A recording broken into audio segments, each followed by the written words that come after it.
මේ දවස්වල අපේ කැම්පස් එකේ වැකේෂන් නිසා මම ගෙදර තමයි ඉන්නේ. ඉතින් කම්මැලිකම නිසා FB එකේ වීඩියෝස් බල බල ඉද්දී මට හිතුණා මොනවා හරි අද හදලා කන්න ඕනේ කියලා. ඒත් ඉතින් මම ටික වෙලාවක් හිතුවා මොනවද හදන්නේ කියලා. එතකොටම මට මතක් වුණා අපේ ගෙදර පොලොස් තිබුණා කියලා.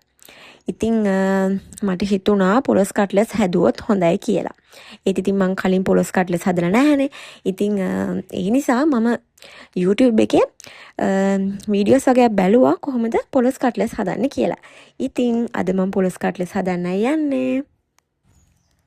ඉතින් මුලින්ම මම මේකට ඕන කරන ලූණු, කරපිංචා, සුදු ලූණු, මිරිස්, කුරුදු, උම්මල කඩ මේ ටික රෙඩි කරගත්තා. ඒවා පොඩි පොඩි කපලා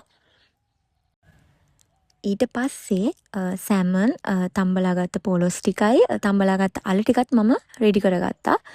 පොලොස් කඩලස් උනාට මට හිතුණා සැමන් එකතු කරොත් මේක තවත් රස වෙයි කියලා.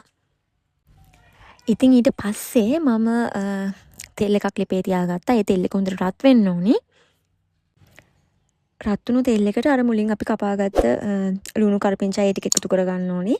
ඒකටම ලුණු කුඩු මිරිස් කුඩුත් කහ කුඩු ගම්මිරිස් කුඩු එකතු කරගන්න ඕනේ. ඉතින් ගම්මිරිස් ටිකක් වැඩියෙන් එකතු කරගත්තොත් මේකේ රස තවත් වැඩි වෙනවා. ඉතින් ඒක තමයි අල ටිකයි සැමන් ටිකත් එකතු කරගෙන හොඳටම මේක මික්ස් කරගන්න ඕනේ. අවසානට මම මේකට තම්බලා පොඩි කරගත්ත පොලොස් ටික එකතු කරගත්තා. ටිකෙන් ටික තමයි එකතු කරගත්තේ. මොකද එතකොට මික්ස් කරගන්න ලේසි නිසා.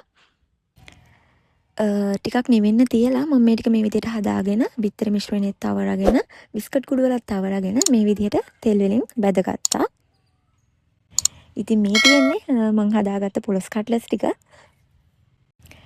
කන දෙයක් උනත් ලස්සනට තිබ්බහම ඉතින් කන්න ආස හිතෙනවානේ. එහෙම කියලා හිතාගෙන මම අපේ ගෙදර තිබ්බ සෝස් එකෙන් පොඩ්ඩක් මේ විදිහට දාගත්තා. හැබැයි ඒක හරියට ආවේ නෑ.